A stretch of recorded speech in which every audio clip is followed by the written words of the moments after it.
I was in high school, driving from work around 10 at night to my boyfriend's family's house. It was a windy rural road that had lots of urban legends. I came around a curve and saw a flash of light. There was a whole family, mom and dad with little kids, standing across the road, holding hands staring at the stars. I swerved and missed them. The flash of light was my headlights reflecting off of the child's glasses. I was so shook up. I called the police when I got to my boyfriend's pre-cell phone days. No idea if they were committing suicide or what.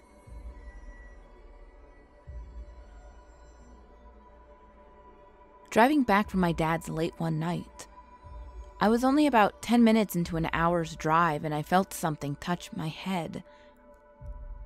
Not like a tickle, but a proper touch, like the way you ruffle a kid's hair. I slammed on my brakes, checked the back seat, and there was nothing there. Drove home absolutely bricking it and scared to look into my rearview mirror.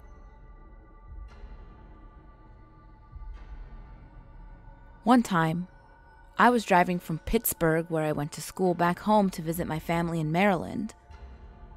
As I was driving, I was talking to my little brother on the phone when he paused for a second and asked, "Who are you bringing with you?"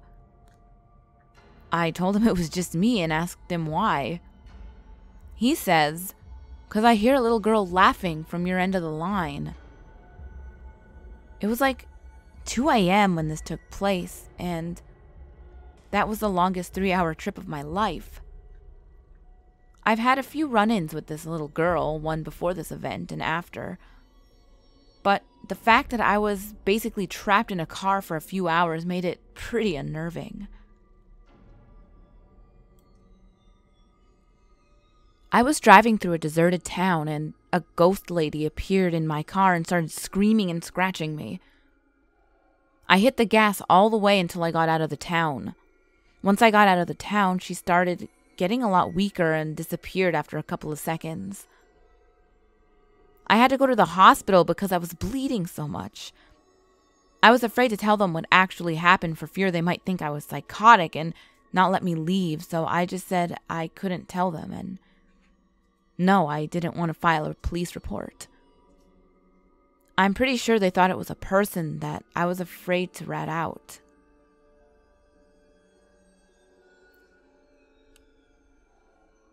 So I'm driving down a county highway late at night and I see this flash of blue light in the distance and think, that's weird. What could it be? Lightning? Nah, couldn't be. There's not a cloud in the sky. I drive a little more and suddenly I'm overwhelmed with this feeling of distress and confusion. Like someone's hurt, but I have no idea who and or what happened. I keep driving and almost have to pull over because I'm consumed by this feeling. When I come up on this car that has run into a telephone pole and I realize that the flash of light was probably electricity arching when the lines broke. I'm the first to arrive at the scene. A woman is half hanging out the window, the airbags deployed. She's obviously dazed but not critically injured. I call 911, the ambulance arrives, etc., etc. I guess the strange part was how I felt the accident before I knew what happened. Like I felt it on this very deep level. It was weird. I had something happen like this before, where I sort of sensed that a car accident had occurred. But that time I wasn't driving. It happened near my apartment while I was asleep, and I woke up and was similarly overwhelmed. Again, I don't think the person was fatally injured.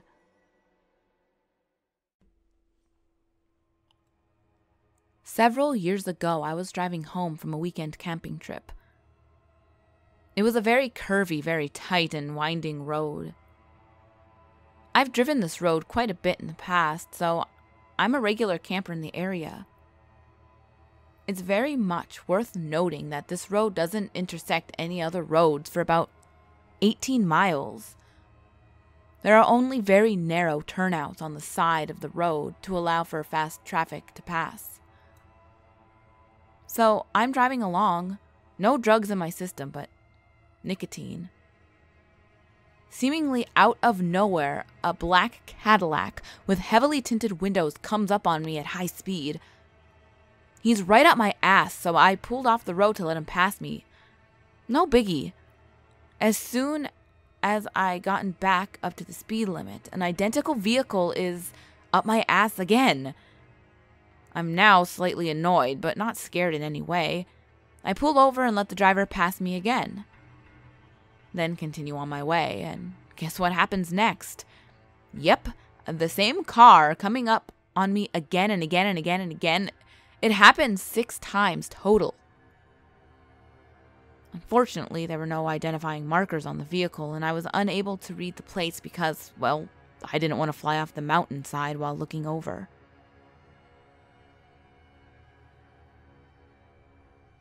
I was driving all night from Columbus, Georgia to Washington, D.C. I had just finished some army nonsense that evening, but it was incredibly important that I make it to Washington in time for 07:15 event. I was exhausted. Somewhere in western North Carolina, the highway got very misty. I had one of those creepy feelings where I don't want to look in the rearview mirror because I didn't want to see what evil was lurking in the back seat. Instead, I opted to turn off all the lights in the car. My eyes were off of the road for a second, and when they returned, I swore there was this woman in rags standing 15 meters from my hood, staring straight into my high beams. I slammed on the brakes and skidded to a stop, straight through where she was standing. I was sweating, shaking, and freezing. There was nothing and no one else on that road. Just me being terrified. So we lived in the middle of nowhere. And to get into that middle of nowhere, you took a long stretch of road that was surrounded by empty fields all around. So I'm driving home at around midnight.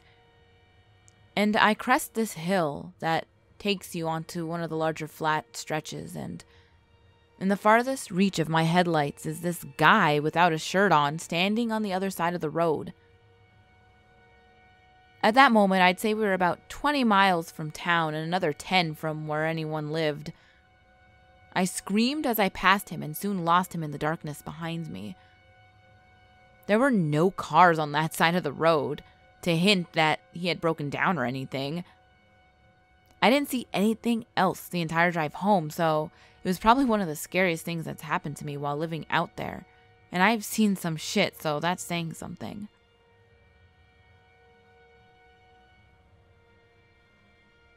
I saw a craft, a black triangle with white and red lights hovering about 50 or so feet above some houses. I pulled over, rolled down the window, and killed the engine. It made no noise. So I sat there watching it for a few minutes before circling around the block to get a better view, but it was gone. Also, I saw an old man sluggishly walking down a country road in the middle of the night wearing an old torn-up duster and some boots. Because it was a narrow road, we slowed down. He was covered in mud and dragging a really large burlap sack behind him with something obviously heavy in it. When he noticed us coming, he turned away and pulled his coat up to hide his face, then desperately while kicking his bag until it rolled into the ditch. He kept hiding his face as he scurried and vanished into the cornfield next to the road. We didn't stop to see what was in the bag, and we got the fuck out of there. The next day we drove by again, and no bag was to be found. But we can see the tracks from where he went into the field.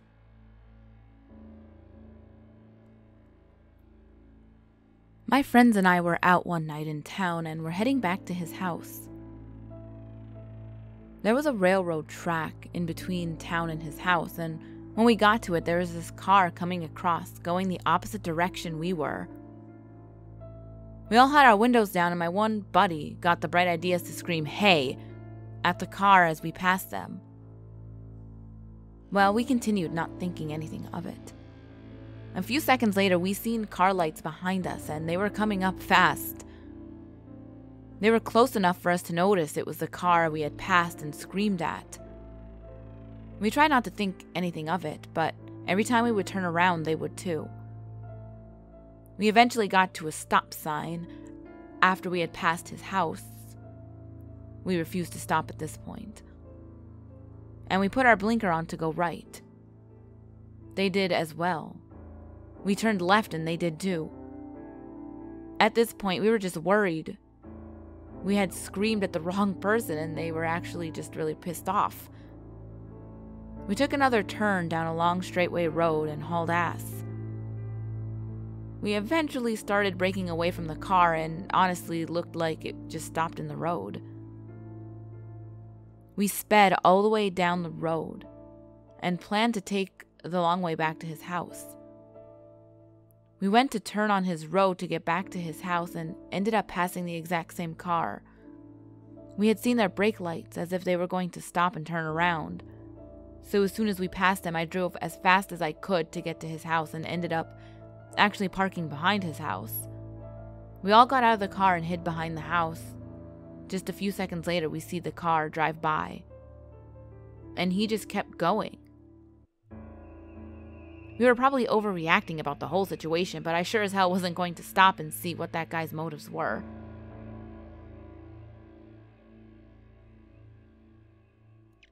It's been a while since I made one of these videos, ghouls. I hope you enjoyed it. I haven't done like a 5 scary stories or a 10 scary stories, whatever, in a while. But I think I'm going to do every other week the Killer Lady series. And then I'll do one of these types of videos in between. Let me know how you think. Do you think that's a good idea? Do you not? Let me know in the comments below. But as always, ghouls, the last video will be on the top left. The next video will be on the bottom left. All my social medias are on the screen as well as in the description box below. And remember, there's always someone or something watching you.